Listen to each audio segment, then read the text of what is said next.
आज हम लोग पढ़ेंगे रासायनिक साम्योपल लासातेलिए नियम के अनुप्रयोग।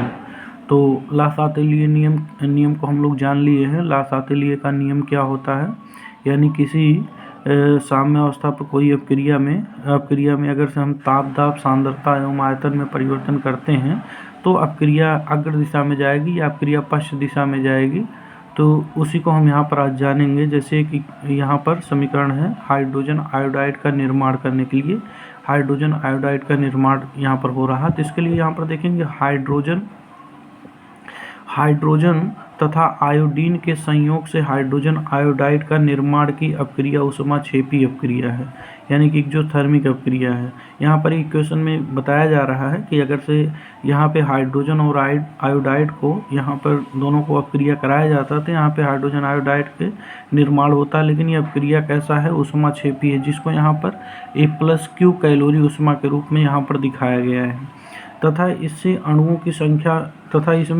अणुओं की संख्या में कोई परिवर्तन नहीं होता है, यानी कि इसके अणुओं की संख्या में कोई परिवर्तन नहीं होता है। तो आगे देखेंगे इसी में यहाँ पर लासातेलिए नियम के अनुसार अगर से बात करें तो सबसे पहले देखेंगे सांद्रण परिवर्तन का प्रभाव। सांद्रण परिवर्तन का प्रभाव कहने का मतलब यहाँ पे यदि अभिकारक की सांद्रता में वृद्धि कर दिया जाए तो इस प्रभाव को नष्ट करने के लिए अपक्रिया किधर जाएगी, अपक्रिया अग्र दिशा में जाएगी। यानी कि यहाँ पर कह सकते हैं कि यहाँ पे H2 और I2 की सांद्रता में यदि वृद्धि कर दिया जाए तो अपक्रिया किधर जाएगी, अग्र दिशा में जाएगी। मतलब यहाँ पे HI की संख्या, हाइड्रोजन आयोडाइड बनने की उम्मीद जो होगी यहाँ पर ज़्यादा होगी। और यदि इसी का हम उल्टा कर दें, यानी कि यदि हम प्रोडक्ट यानी कि HI की सांद्रता में वृद्धि कर दें तो यही उल्टा क्या हो जाएगा, तो यहाँ पे H2 और I2 की वियोजन की मात्रा क्या हो जाएगी, बढ़ जाएगी। तो हम यहाँ पे सांद्रण परिवर्तन के प्रभाव में हम क्या चीज़ लिखेंगे, इसमें हम लोग को लैंग्वेज लिखना पड़ेगा। तो सांद्रण परिवर्तन के प्रभाव में क्या लिखेंगे, यदि साम्य अवस्था पर H2 तथा I2 या इन दोनों पदार्थों के सांद्रण में वृद्धि कर दी जाए तो वृद्धि के प्रभाव को नष्ट करने के लिए साम्य अवस्था अग्रिम दिशा में विस्थापित हो जाएगी। कहने का मतलब ये आगे की दिशा में यहाँ पर विस्थापित हो जाएगी। इसी प्रकार HI, यहाँ पर A भी हमारा किस फॉर्म में, गैसीय फॉर्म में। यहाँ पर HI की सांद्रता में वृद्धि कर दिया जाए तो साम्य अवस्था वहीं किधर जाएगी, विपरीत दिशा में जाएगी। तो अपक्रिया की दिशा किधर जाएगी, विपरीत दिशा में जाएगी। ये लैंग्वेज हम सांद्रण परिवर्तन के प्रभाव में हम यहाँ पर नोट करेंगे। आगे देखेंगे इसमें ताप वृद्धि का प्रभाव। ध्यान देना है कि अगर से इस इक्वेशन में हम यहाँ पे ताप को वृद्धि कर रहे हैं, ताप बढ़ा रहे हैं, तो ध्यान देना है ताप में वृद्धि करने पर साम्य अवस्था उस ओर विस्थापित होती है जिस ओर इस वृद्धि के प्रभाव नष्ट होता है, अर्थात ताप में कमी होती है या ऊष्मा अवशोषित होती है। क्योंकि अग्र अपक्रिया ये जो लिखा गया है, ये अपक्रिया क्या बता रहा है कि ऊपर दिया गया है, ये ऊष्माक्षेपी अपक्रिया है। तो यहाँ पर ऊष्माक्षेपी है, अतः यहाँ पे ताप वृद्धि करने पर साम्य अवस्था किधर जाएगा, विपरीत दिशा में जाएगा। यहाँ पर ध्यान देना है, अगर से ये हमारा अपक्रिया कैसा है, यहाँ पे ऊष्माक्षेपी अगर से ऊष्माक्षेपी अपक्रिया है तो इसको हमको ये ध्यान देना है कि अगर से अपक्रिया हमारा ऊष्माक्षेपी है तो अगर से हम ताप को बढ़ाते हैं, ताप को बढ़ाएंगे तो अपक्रिया यहाँ पे अग्र दिशा के जाने के बजाय यहाँ पे अपक्रिया पश्च दिशा में आएगा।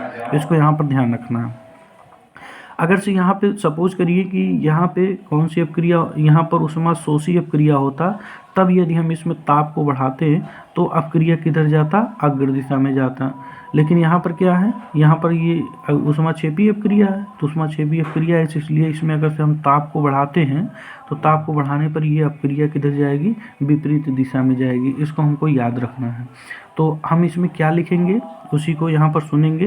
ताप वृद्धि के प्रभाव में हमको क्या लिखना है, ताप में वृद्धि करने पर साम्य अवस्था उस ओर विस्थापित होती है जिस ओर इस वृद्धि का प्रभाव नष्ट होता है, अर्थात ताप में कमी होती है या ऊष्मा अवशोषित होती है। चूँकि अग्र अपक्रिया ऊष्माक्षेपी है, यहाँ पर ये ऊष्माक्षेपी है, तो अतः ताप में वृद्धि करने पर साम्यावस्था विपरीत दिशा में विस्थापित हो जाएगी। इस प्रकार से लैंग्वेज हमारा यहाँ पर लिखना है। इसी प्रकार से हम ऐसे देखेंगे थर्ड यहाँ पे दाब वृद्धि का प्रभाव, दाब वृद्धि का प्रभाव, दाब वृद्धि का प्रभाव। अब ध्यान देना है कि इस इक्वेशन में यहाँ पर दाब अगर से बढ़ाया जाए तो वही चीज़ यहाँ पर होगा, दाब बढ़ाने पर साम्यावस्था उस ओर विस्थापित होती है जिस ओर दाब में कमी होती है, अर्थात अणुओं की संख्या में कमी होती है। कहने का मतलब P डायरेक्टली प्रोपोर्शनल टू क्या होता है, N। इसका मतलब यहाँ पे क्या है, जहाँ पे N क्या है, मोलों की संख्या है या अणुओं की संख्या है। तो उपरोक्त यहाँ पर देखेंगे इस अपक्रिया में दोनों और अणुओं की संख्या क्या है, समान है। मतलब इधर 2 है, इधर 1 और यहाँ पर 1, यानी कि इधर भी 2 है, इधर भी 2 है। कहने का मतलब दोनों तरफ यहाँ पे अणुओं की संख्या क्या है, समान है। तो अतः दाब परिवर्तन का साम्यावस्था पर कोई प्रभाव नहीं पड़ता है। कहने का मतलब यदि यहाँ पर अणुओं की संख्या दोनों तरफ समान है, इसलिए यहाँ पर अगर से हम दाब को बढ़ाते हैं तो इस अपक्रिया पर दाब का कोई प्रभाव नहीं पड़ेगा।